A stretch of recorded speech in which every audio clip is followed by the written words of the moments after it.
authors, or yes, yeah. So yeah, we'll start. So Anna Maria can't be here today. They may not today. be able to hear you if you don't stand close to the. Can you hear me, Chris? Yeah, I'm here. Yeah. Can you hear me? Hey, Chris. Hey, Kathy, how you doing? Yeah. So Anna Maria is actually at the front of the classroom right now. She took a couple of classes over in computational social science after we set this up. So between when we set this up and that, Chris is down in Charlotte, working part-time with us, working full-time as a dad. Yay, Chris. So I got to tell you how this got started, seeing it's just a small group of us. Last March, Chris contacted me, and he was just wondering what was available at our little company. So we chatted, and he's working part-time, doesn't want to work more than full-time. And we were, in the first couple of weeks, saying, okay, well, let's figure out what we can do. So Chris went out to the IARPA website, and he found this global forecasting competition. And he said, I think this would be fun. I was like, okay, cool, you're the team captain. So, so that's how we got rolling. It was only a few weeks before the competition started that we even decided to do it or got rolling. And that's kind of important to the story as we go rolling through the story. The presentation that I've got here put together is actually one that we've been giving in the IC to folks that are more think traditional program managers or intelligence analysts, not hardcore OR predictive analytic folks. So some of the things you're going to look at, you're going to go through. But then when we get to other spots, we can stop and we can chat things through. We can also talk a little bit about some of the reactions that we're getting as we go to some of these other locations. And of course, there's some of us that were involved in ACE, and that's very relevant to the history. But some of us weren't, so we'll have to kind of walk through all of that a little bit. So this is, we're going to talk a little bit about the context, kind of go through it quickly. Yogi's one of my favorite philosophers. Yeah, right. Yeah, may he rest in peace. We'll talk about the challenge, the geopolitical forecasting challenge 2. We were not under contract. This was a contest for prize money. I'm pleased to report that we got significant prize money. We'll spend probably most of our time talking about the forecasting approach, but you got to let me blow through the results before we loop back to that, because that's an important part of the story. And then we do have some conclusions and some recommendations that really go to the future research. So this is the duh slide for those of us, but there's a real belief on one side or the other with respect to AI and computational assistance in the intelligence community. Either it is the savior for the future or it's useless, and it's kind of a bimodal distribution. So I talk about the fact that it has potential, but then talk about the fact, one of the things that they really don't think about, and it's been my experience in being out on the applied side of the world now, that when folks get through the data engineering, when they get through the information technology part of what they're trying to do, they think they're done and they've got something without actual consideration of the information science, the underlying information science. I have one example from ICE. Andy worked with me on that particular project, where we went in and they were trying to, well, I probably shouldn't have said ICE, huh, Andy? Oh well. They were trying to figure out how to distribute agents geospatially. It's really Booz Allen. Yeah, that's true. Booz Allen. It was Booz Allen. Yeah, okay. Yeah. So everybody remember Booz Allen. Forget the other part of what I said. But they were talking about how they had big data. They had these coefficients of contribution that they developed using lasso regression, they could use all the buzzwords from somebody that could barely program in R. What they failed to recognize is that the mean squared error around that coefficient was 10 times the size of the coefficient. And when we asked, what's the next thing you're going to do, they said they were going to build an R shiny dashboard so that a decision maker could use it themselves. So if we start looking at future AI, when we were in ACE, were really starting to think about hybrid kind of techniques, right?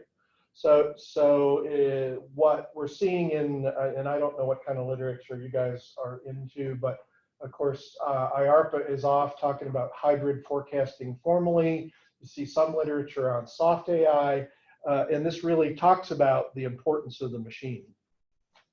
And I think we're going to see another winter of AI out on the applied side, not because it isn't continuing to improve, right? I mean, when Kathy taught me my first class back in well, we won't go there.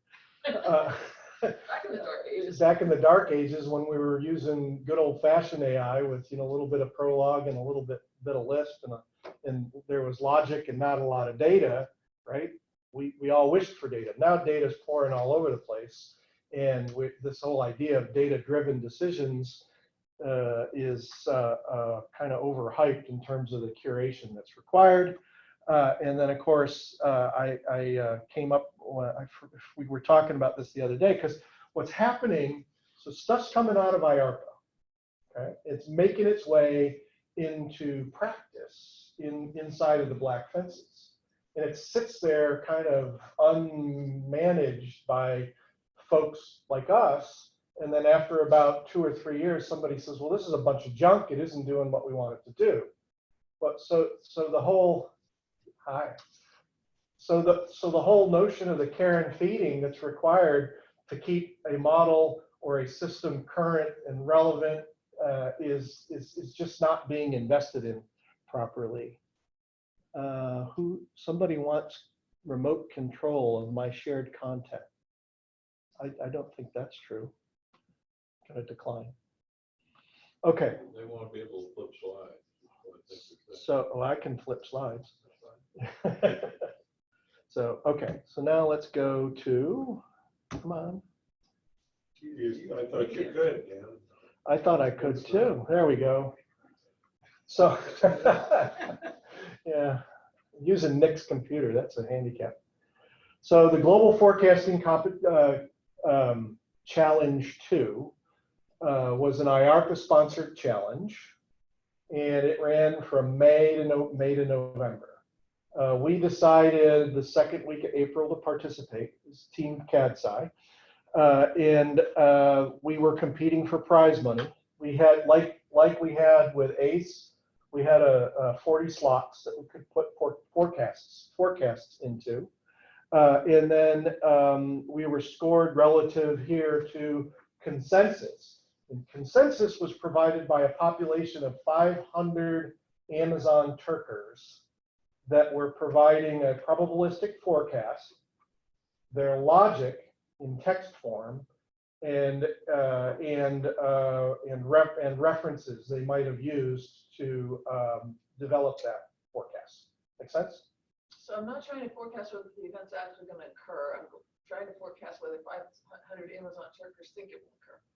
I'm trying to do better than those 500 Turkers using what the Turkers provide. And Okay. what I'm trying to do is, So I'm not trying to match their forecast. I'm trying to. no, I'm just using their forecast as input to my process. Hey, Dan, can I add a little clarification? Of course. Okay, so if you remember the ULNOP, that's what every team was scored against in the ACE. What they learned a few things, or Team Good Judgment came up with their best aggregation algorithm, which included decay over time. It included waiting for past performance. It included a little bump for going through a training, and it also it extremized. So they put all of those different features that they learned in the ACE into an automated logistic regression model, and they ran it over top of 500 Amazon mechanical Turkers. So everybody essentially had the same crowd, And so we looked at this. They looked at it as the ULNOP that had been transformed given the best practices of the ACE. So that's what we were competing against. Got it? Good. So in the contest, there were 305 questions that spanned that time period. And the questions were very similar to what we would have seen in ACE when we were on the geopolitical side of it, right? So there were some time series, there were some with fixed time periods, some with, will this occur inside exactly the same format that we were looking at there. And it was a Brier score. We were trying to minimize the Brier score against the crowd. So I don't have to tell you all that being overconfident and wrong has a big penalty. Got to kind of explain that to intelligence analysts. So we created, that means Chris did the hard work. We've got to be full up honest here. A 2-layered architecture where we had an automated base layer, and then we had an intelligence or a human layer. So the inputs to that automated base layer were the IFP data and that consensus. That was one stream that came in. Then any information that we had, the information on each of the individual Turkers. What was their forecast? What was their rationale? What sources did they use? And then we also pulled in other data in cases where we would go out and go to those sources that they use or other sources to pull those in. Then we executed a collection of natural language processing approaches, different kinds of feature extraction, word counts, those kinds of things onto that. Some of it we're still trying to figure out what's the secret sauce and what's knowledge to get out there. And using that, we were able to generate a forecast every day on every question that was out there. And we were the only competing team that was able to do that. Credit to Chris, because it was probably a lot harder at the beginning than it was by the time we rolled into September as we were building the architecture. But then off of that, we could generate those daily forecasts. But we then had an intelligence or a human layer, and unlike the other hybrid techniques that we've seen out there, instead of the machines overriding the human forecasters, some super forecasters would look in on the forecasts and on a case-by-case basis, by exception, pull them out and then work with them. Then it was really interesting how this evolved for us, because of course Chris's name got out there, Anna Maria's name got out there. We started showing up as a team, and by the time we were done, we had other forecasters that just wanted to play because they wanted to look into the approach, and for the mere price of sharing our data at the end so that they could publish whatever it is they learned or wanted to do. We did that. So that's when we were going through the IRB drill. That's why we were going through that, because we had these folks that wanted to publish, and we were a little bit concerned that given that if you want to publish it, you have to. Yeah, so now we did end up with an exemption, and that was all fine. And it should be an exempt project. right, yeah, at least for now, it was. By the way, if I don't know when Anna Maria joined the George Mason faculty, but if she is on the George Mason faculty and it was being done, at least in part through George Mason, which it isn't, I guess. Well, we're out at the Mason Enterprise Center, but that doesn't count. I found out. I think so. You should be able to use our IRB, but only if you actually funnel some money through George Mason. Right. Well, we were willing to do whatever to do that, but it. Right, Dale. Yeah. That's right, Yeah, it just got harder and harder, and it just seemed like we were all going down together. Now, we did find I think it was only like $1,100 or $1,200 because we were able to get that exemption to get it through the IRB. So what happened with the natural language processing, and we used it at 2 levels. That feature extraction allowed Chris to feed into a series of different kinds of models, taking the characteristics of that. But then it also started structuring some of the data so that the human forecasters, instead of having to read everything, could take nuggets out of the extracted text and then use that as a more efficient way to guide their search. And then some of them went out and found other things to that. And we can loop back and discuss this in more detail or go wherever after we go through what's next, which is, so what worked? So Chris developed a random forest Turker weighting model, and it turns out that in this particular instance, past performance is the strongest indicator of future success. I mean, it just ended up to be that. And then in addition to that past performance, there's some indication, we're starting to get some indications, and we started to see that sources used were an indicator of a successful ability to forecast. And then really over on the manual side, they used risk reward curves to discuss how much they might want to move a probability. I mean, it's really no different than, if you think about the logic of that, it's exactly what we were doing inside of Dagger, right? Maybe a slightly different formula. I don't remember what that's specifically. Chris did some time series modeling that actually worked quite nicely. So in the top 3, historical performance, feature clusters out of the natural language processing started to emerge. And then the third was the number of IFPs forecasted, and it was positively correlated. Right? It wasn't, I have expertise in one area, I'm going to forecast on this one question.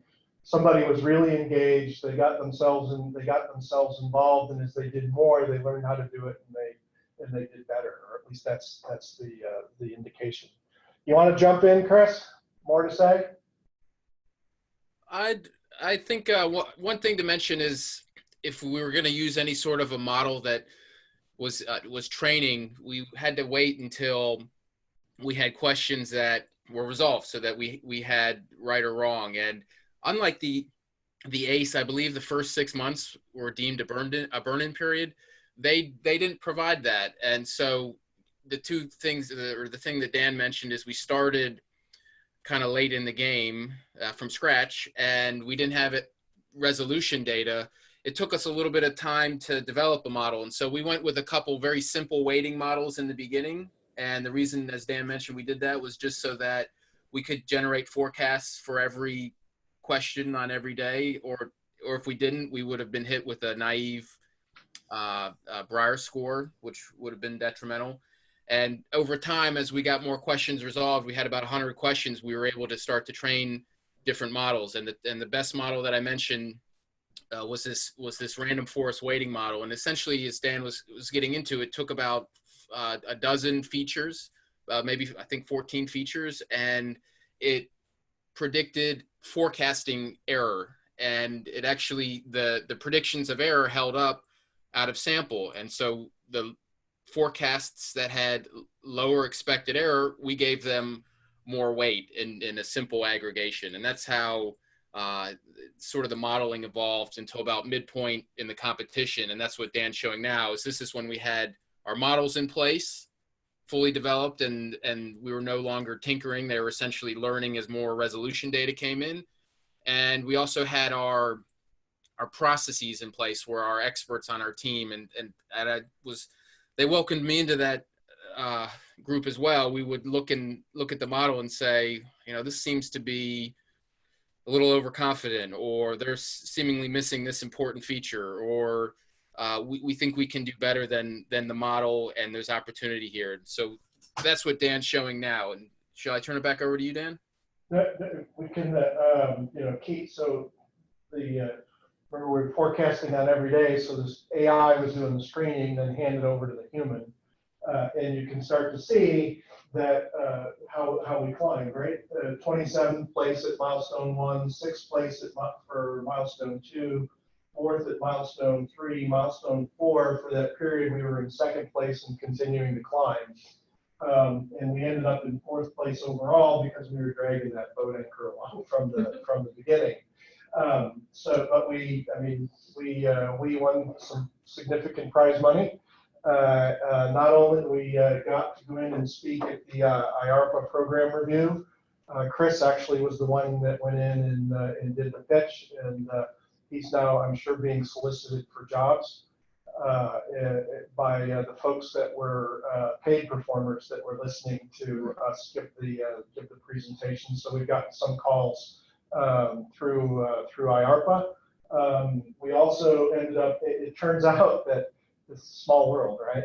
One of Anna Maria's former students is a CETA for a DARPA PM who went back in, and of course we posted that, that we got prize money. So Anna Maria's former student called her, contacted her, and then Anna Maria and Chris met with the DARPA PM last Thursday, who's actually started pointing us in the direction of some emerging stuff that's coming out of could be coming out of DARPA, and friends in the room may hear more as we learn more.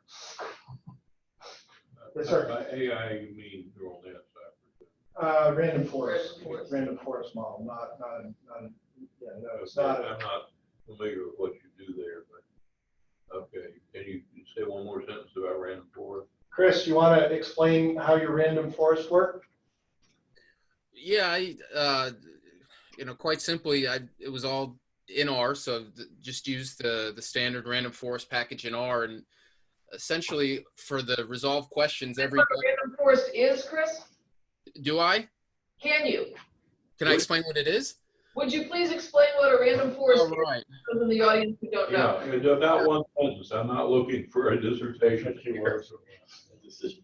Yeah, so and this, I've never actually had to explain what one of these are, but it's essentially a collection of a simple tree models. So you have a set of variables, and there's some sort of you select a couple criteria, and you say, well, this one seems to be the best. Let's bin into good and bad versus this first variable, and then you go down in that bin and you say, is there a second variable here that we can kind of separate the good and the bad? And so if you're familiar with a tree-based model, or like a simple decision tree, it's essentially splitting, using the variables you have and fitting different trees and trying to make predictions. It's I would say, let me put it like this before trying to explain too much about what it is. Generate a whole bunch of decision trees at random and picks us up. Exactly. Actually, decision trees on steroids. Yeah. What was the start of your forest, can you say? That's a good way to explain it. And it's, some of the benefits are that it's supposedly very robust out of the box, meaning you don't have to do too much tuning, and it can deal with variables that are continuous, or it can deal with variables that are binary or multinomial, and you don't have to do too much to get it to work with that. It can work with missing data if you have that. I would say if you think of regression, it's again kind of up there in terms of most likely to be the first pass, and it can deal with cases where you don't have just linear variables. I guess in summary, it's just a very popular and robust model that you don't have to tune and tune again. So was that close for the experts in the room, or is there anything else you guys might want to add? you nailed it at the beginning. Charles wanted to know how big your forest was. How many trees? Yes. I think I set it around 200 trees. I think, again, that was maybe the only thing I tweaked. I think the default was maybe 500 trees, and I just noticed after 200 it seemed to be good enough. And it was pretty robust in terms of predicting, using resolve questions to at least find out the error for unresolved questions. And I'm kind of looking back into that as well. How many questions did it take until it achieved some level of being able to predict out of sample? And I did a lot of cleaning of the different features that went into it, beforehand. So a lot of preparation before we used that particular model. But again, we didn't do too much tuning on the model itself. We just set up the features we had, looked at forecasting error as explained by Breyer score, and fit the model, and then used it to predict out of sample what a forecast error might be, and then use some of the weighting models that Charles, you'd be familiar with, that we've used in the past. It was kind of unexpected. We weren't sure if we knew that with this type of data, given the questions are so diverse, that it might not translate to from one set of questions to the next. But as Dan mentioned on the other slides, or the previous slide, that past forecasting performance, that was a good indicator, as well as a few other variables. So we think it was a good approach, and we still have some questions and some research into when it became a good approach in terms of number of questions that resolved, and could we have made it even better? So the fact that humans are in charge, that you can reach in and pluck one out, has resonated pretty well with folks in the IC, and the way the information gets organized so that it can be efficiently plugged into has worked well. So that's been good. The fact that you have some forecasters who bubble to the top, as these are the guys that are really good at it, that kind of dovetails with Tetlock's super forecaster concept. So many of our folks were they were Tetlock super forecasters that migrated over and decided to come play with us. Cool. So, yeah. I wonder if your learning algorithm knew that they were a Tetlock super forecaster and initially gave them a high weight. Would that have gotten we don't have any. So the folks that we were scoring like that were the Turkers. So we don't have. I doubt any of the Turkers were super forecasters. The super forecasters were up in the human side. Okay, gotcha. And so we were starting to see. And this is where some of the we'll hit a couple of things there. So we're starting to see that quality natural language processing is critical to doing this kind of forecasting at scale if we can do it well. One of the packages that we're working with right now, we did this in R. But we're starting to do some work with a company called Basis Technology, and they are steeped in foreign languages, so you can imagine where most of their licenses are. And part of what they're trying to teach people, and this is where they're asking us to help them, is many folks in the intelligence community are going out and they're doing translation over the foreign language, and then they're trying to extract meaning after they do the translation. So you've got two levels of lossiness in what you're doing. So we want to try and see that and you're spending computer power on things that you don't, because they actually have computational linguists and computer scientists, so that they do the extraction in, I think it was 27 native languages. so we're working with them on that a little bit. They also do down in the Homeland Security, they do all of the name disambiguation on the lists that you may or may not pop up on when you travel. So they're pretty solid. So we know that the natural language the features need to be investigated in concert with other contexts. So the timing of the forecast, the forecaster accuracy, all these things kind of have to come together. We've seen indications of overconfidence, so we know that experts can help find out when things, with those biases, overconfidence. We saw lots of problems with base rate. So those are spots when our super forecasters reached in and said, well, wait a minute, that doesn't work. And you can imagine, you can see that, right? Because how many folks that are running around with masks because of coronavirus haven't had a flu shot, right? This is a common human problem. So some of our folks were using Semantic Studio to filter and search, and that was much more efficient than actually trying to read all the documents, and it got them to the meaning. And then that continual updating and learning just comes through so loud and clear in this particular experiment, which is one of the things that we really, as researchers and scientists, need to try and see if we can't get the folks on the operator side and get their head around that. And then that when we get machines and experts doing both what they do well, we're good.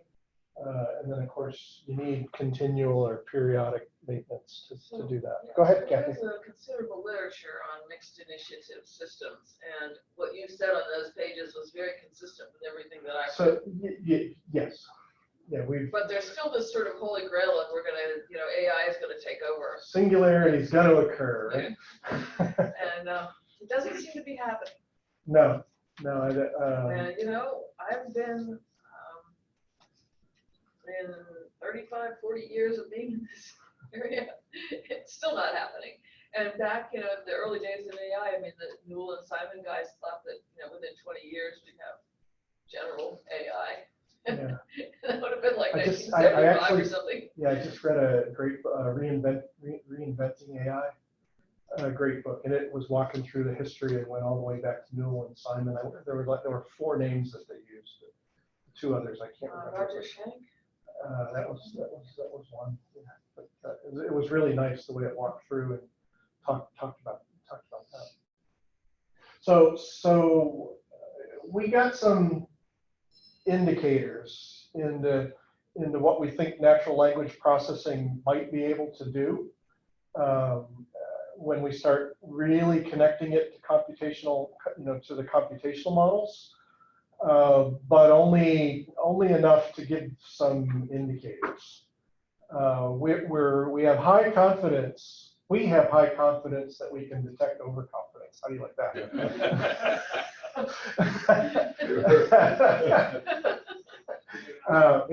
But some of the things that are out there that we saw as indicators, we're really not prepared to talk about because some of the questions end up going in the way the Turkers think and the sources that they use are kind of common, and it could become emotional much faster than we would ever want it to. So we're just saying that we have some indicators, and that's all we're really saying at this point.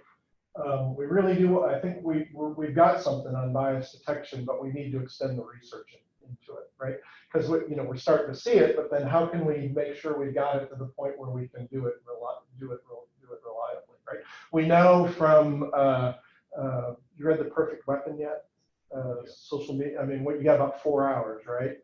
So in terms of detecting this fake news or this strong bias, well, machines are a way that probably the only way that we're going to be able to do that, but we got to be able to do it well, right? And Of course, you have to want to detect it too. So that, it's interesting that you said, so I'm going to tell a story. So when we got moving forward on this, and this was in probably the September timeframe, one of the members of our team said, the Associated Press would be really interested in this. They're trying to really stand something up. I got a couple of names of the individuals that were trying to do this in the Associated Press. And you've never seen such visceral social anti-Trump social media as these two people that were trying to do this in the Associated Press. That, you all know me a long time, I'm a pretty moderate guy, but I was pretty sure that any scientific value of anything we were trying to do was going to be gone if we ran off in that direction. So we retreated quickly. The media. It's another one of the sad facts of polarization, isn't it? Yeah. That people going off both ends or have the problem you're talking about. Right. So one of the things I've been thinking about as a result of the detailed work that Chris and Anna Maria had, and a guy named John Gugliotti, I should recognize as well. He's a data scientist that works with us part-time from Meredith Publishing. And I haven't had time to dig into it, but we've got two different kinds of biases that we're looking after, right? One is a judgmental bias, right? What's the conclusion that I'm drawing from whatever information is available to me? But then the other is a search-related bias, right? As far as a confirmation bias, and I haven't figured out how to present those. And there's probably a literature out there, and it's been going on for a long time. That I just haven't accessed yet that would help us better organize that thinking. So did you know that somebody did a study where they took like Trump supporters and made them listen to MSNBC, and they took rabidly anti-Trump people and made them listen to Fox? And what it turns out is that when you listen to the other side, you become more entrenched in your views. No, I haven't seen that. I would be interested to see. Because basically that's confirmation bias, right? That you hear the alternative evidence and you explain it away in terms of your existing worldview. Yeah, it'd be interesting to figure out how to do it in a blind fashion, right? I've often wondered if you could take all of the adjectives and adverbs out of all of this stuff. So this is get to the facts. It does seem to me this bias business is ought to be able to find some kind of funding. I'm wondering if there's something that we can do from the Mason side to work with you on that. Yeah. So so Chris actually has been listening. There's a DARPA program that's trying to figure out how to spin up certain kinds of things. I don't know whether bias fits into it yet. Well, having been at DARPA, when you get your proposal and see what it says, it may suddenly fit, Right. No, if you got a good idea. Well, there's already a DARPA program on bias and bias detection. I have not had a chance to look into it yet. So there are folks that are out there, but a lot of what I'm seeing in most of these are, we've got the traditional large lead integrators that, put a few scientists on their team and most of the money goes to software. And I've become more and more convinced, heck, this is a beautiful example. It's me, not doing much, Chris, Anna Maria, John Gugliotti, Stephanie, a couple others, and a few forecasters, and we did better than the multi-million-dollar teams in the IARPA. I've long been a believer in a small, well-heeled team. I mean, so many of think about Andy and Dan when we were at CAA, right? I mean, we didn't want a big team. It's like, get out of our way. Yeah, this is a great success to start. And then, of course, they eventually become big and atrophy too or whatever. But, yeah, they have to use BBN after Raytheon. So what did okay, so now the other thing, so a couple other things, we saw this interaction between the AI and the experts. It would be nice if we could figure out how to formalize that logic somehow so that you had, indicators or, to help that become even more efficient. Other things that we thought about, different models did had varying performance on different types of questions. So is it a time series? Is is there a way that we saw the possibility for creating some small taxonomies where you could say, this is the way I want to go because it's this kind of question. But again, it was just a small group of us trying to, minimize our prior score in our spare time. So that. What else, Chris? In terms of conclusions, Sure. let's see a couple things from my observations at the hybrid forecasting competition, which the ACE has become over the years in IARPA. From the workshop they had, I think we were one of the few teams that had humans last and machines first. There was a lot of research on when to have the machine decide that the model should override the humans, and that might make some people uneasy. As Dan mentioned, it wasn't necessarily apples to apples, but it was very, very close, and our approach was at least as accurate, if not more accurate, than the two teams that were heavily funded. Actually, and there were single forecasters that were part of the competition we took place in that were doing very well, and so, but they expressed that they were at times overwhelmed with the quantity of questions. But why don't you tell what countries they were from? One was from Poland. There were a couple, I think that they of Asian background, but I'm not sure which country. A few people a lot of them were just recreational forecasters that had other jobs, and so it was kind of an eye opener, I think, to IARPA, just that they thought that by having so many questions, they were going to drown out the lone wolf, but that wasn't the case. I think if you just focus on our approach without looking across at others, the things that we made contributions are, we extended the weighting of a crowd.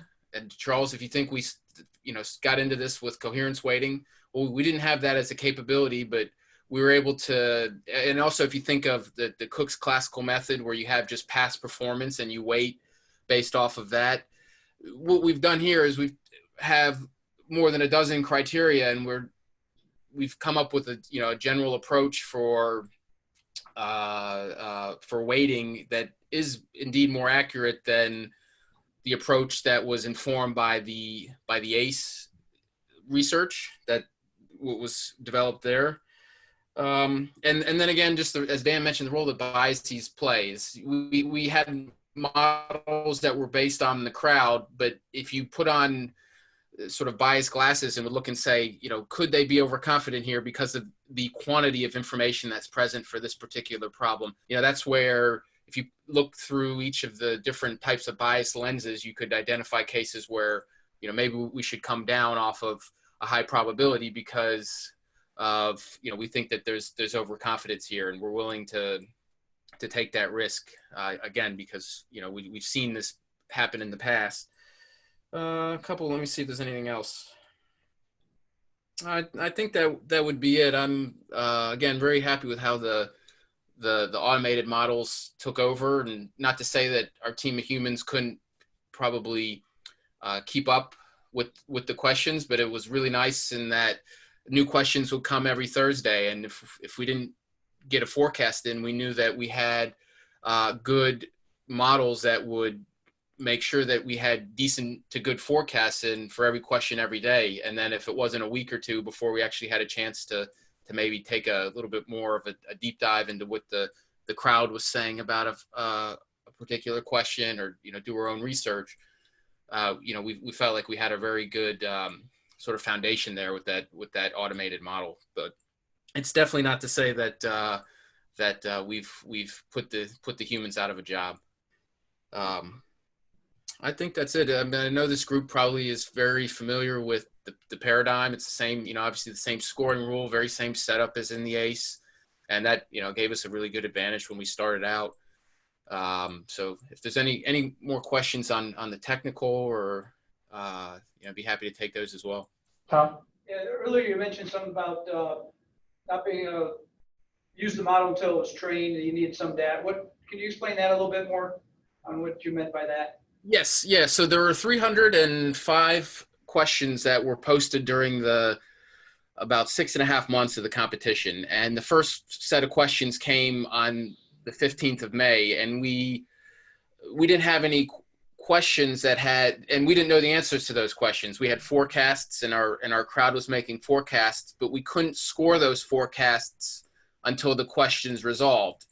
And as the first couple batches resolved, we might have a dozen questions. We might have a few hundred forecasts, but they all were associated to just a few dozen questions. So we wanted to wait until as maybe around the midpoint of the competition, or once we got over 70, 80 to 100 questions, then we felt like the corpus of questions and forecasts was large enough and diverse enough that we wouldn't be training a model that was influenced by a single question, or we wanted to make sure that there were a few surprises in there. There were a couple of time series questions, a couple idiosyncratic type questions, and just make sure that our training set was diverse enough. And that again took about 2 or 3 months, because they backweighted it such that most of the questions resolved end of November. And a question could be posted for a week. It could be posted for 6 months. And so it was basically just the waiting game until, and just finding the amount of development time until a certain quantity of questions had resolved. That was the goal. Right, you had to, in order for, right, you need the ground truth to. Yeah, that's what I thought. Okay. So we didn't have a rich enough ground truth set at the beginning. Charles? So you had a model predicting the likely error. So am I right that you were pulling the good judgment model back from the extremes sometimes, because it tends to extremize?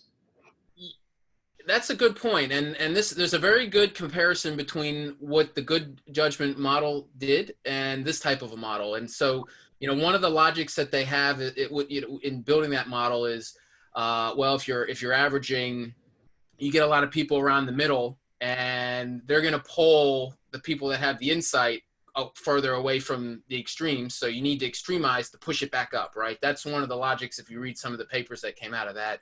Yeah. Our approach is exactly as you mentioned, predicting expected forecasting error and then weighting. And so if somebody gives us a 50-50 probability for a binary question, well, there's no expectation there, right? The expectation is a constant. We know that they're going to get the 50-50 Breyer score. And so we know that if that's their error is a point estimate, well, we know it's pretty high. We're going to give them lower weight. So, that's one, I think, benefit here is we included different features, including a quantification of how much uncertainty was expressed in a forecast. So that was a way that, we, rather than kind of doing all these manipulations after we did the aggregation, such as extremizing, we were able to include that information, that context into the algorithm that predicted error. And then once we had that, it was just a simple, I say simple, but it was just a weighting function. Did that answer your question, Charles? It brought up several more, but yes. That's the sign of a good answer. So, Mark, you brought up the point of bias in the research into it. I've been on the periphery of this, kind of not just this, but out commercially, and I can't find anybody that thinks there's any money in actually trying to moderate some of this. It'd be on the theoretical side, okay? It's not the practical people out there doing it don't want to admit their bias, probably. Right. But it seems like there ought to be somebody that would pay you to study that and clarify the situation back into practice. Yeah, no, I agree. That's why I thought that maybe, some kind of teaming with the university would make sense because Sure, if you could find, I mean, DARPA's, I've got to go digging into whatever this DARPA program is that's ongoing, and see exactly what they're trying to figure out. I'd also think that if you look at, in particular, like the investment community, if you could get folks to. city might work someplace that's. Right. So we built a model that did a nice job of basically increasing the likelihood you can identify startups that will fail. So you could get your 90% rate down to about 60. And I thought, wow, this is great. It's going to increase, Save a whole lot of money. Save a whole lot of money, increase your internal rate of return. And you start going out to angel investors and they say, that model doesn't help me. That doesn't help me find the next unicorn. So there's this hero mentality that's at least in that angel investment community. You get out into the They have their own idea how they do it. It's the Right. problem. But you get out into where hedge funds, insurance, all those spots where they can actually do some significant modeling. They're already doing a pretty good job. So it's that. But anyway, if you could figure out just who it is that's likely to fund a thing like that and sort of add to the theoretical basis and then expect that eventually it will diffuse over into practice. One of the first natural language processing projects I did was when I was at evidence-based research, and I was in the command and control research program. So it was after I left here, almost 10 years after I left here, and I was convinced at the time that when all the data gets out there, the truth would just prevail. Yeah, right. Yeah, I could have been no more wrong on anything than I ever thought. There's so many factors to that make powers that be want to push the truth down behind alternative facts. Right, alternative facts. So, hey, thank you. This was fun, you. and we did do this so that as things pop up, we might be able to find ways to continue our collective adventures.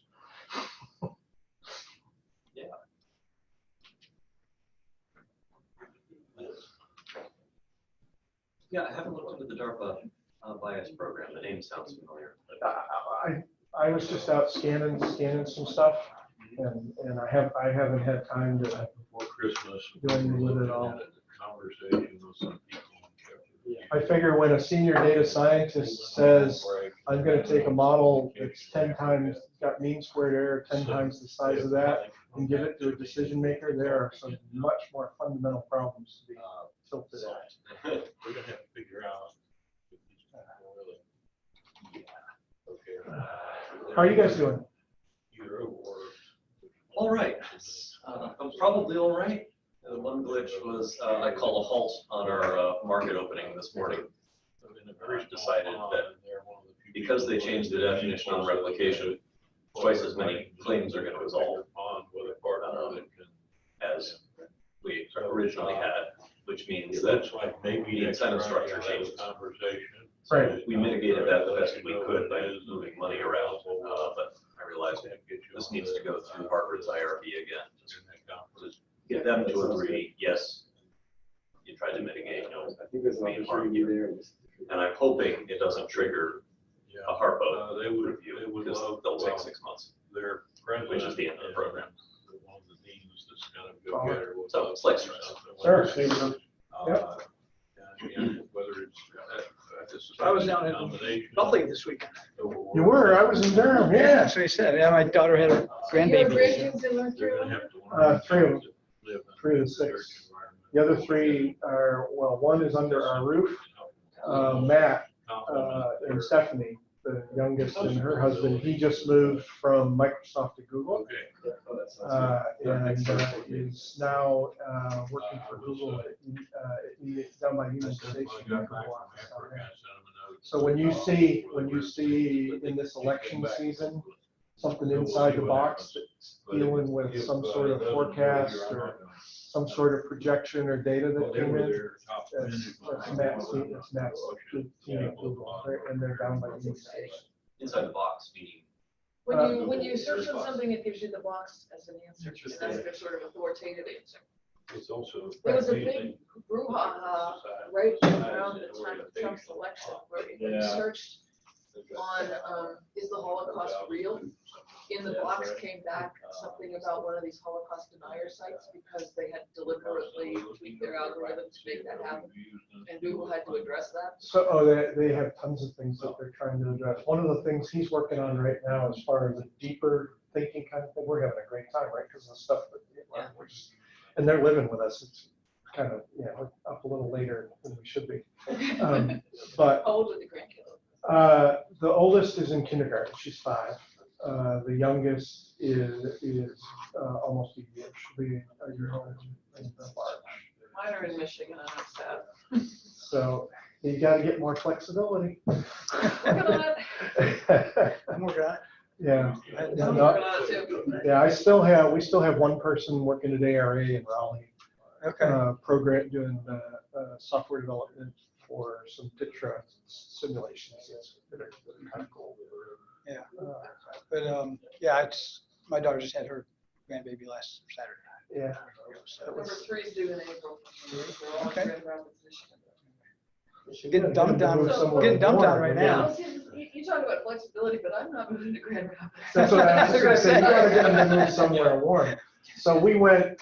I mean, they were in Redmond, Washington, right? So there was no way we're doing that. But yeah, Stephanie, I mean, she's still working for me, part-time. So that works out nice. Not many bosses you can do that you can go in and say, hey, Dad, the baby's sick, and say, okay, we'll figure something else out. Yeah. Family business. Yeah. So you want to play in that April 5th kickoff again this year? Yeah. You want to reach out to Keith? I already did. Okay. Yeah. Good to see you, Tommy, too? Charles. I haven't reached out to Tommy. I I'm don't not know, sure. I I think don't we're have getting any. the closure on that. Yeah, Keith's I'll- son? You know, No, that's my son-in-law. That's your son, Yeah. right? Yeah, yeah. I he think can- we're around Yeah, it. same team as last year. We'll try to get Yeah. another. Yeah. Guys require HARP overview. What's a HARP overview? That's Human Research Protection Office. So DOD. Ours is Navy, but it's run through SPAWAR, which takes forever on everything. They're still sitting on the Mason subcontract from last August. I hired a postdoc for him in August. And they still, well, he found another job and left after 2 months. And so right now it's charged to my indirect, which is negative because I can't, they haven't given us a contract. I mean, I wouldn't have been able, I would have had to like leave him go or something. I mean, I can't, I was already Can't float them negative. that long, yeah. Mhm. I've got no idea. And, they've come back several times now over the past 3 months. They said, great, we just need this, and it should go out today. We send them that, then we don't hear from them for weeks. It's, The challenge when you're dealing with anybody in the government is there's no penalty function for nothing happening. yes. There's a huge penalty function for something going wrong, and anytime you do anything, there's a risk of something going wrong. And it's just, So on the thing that you're talking about with the news and wanting, like you mentioned AP, the news has a built-in bias towards sensationalism because it you can see generates clicks. You can see it in the coronavirus right now. I mean, now they're all talking about how it's more lethal than SARS. But one of the things, the Wuhan is one of the nastiest places on earth to live as far as what you're going to do to your lungs. So how does that bias anything compared to regular healthy humans? Yeah. Well, it'll be interesting to see what the death rate is for people who contacted and don't live in Wuhan. Right.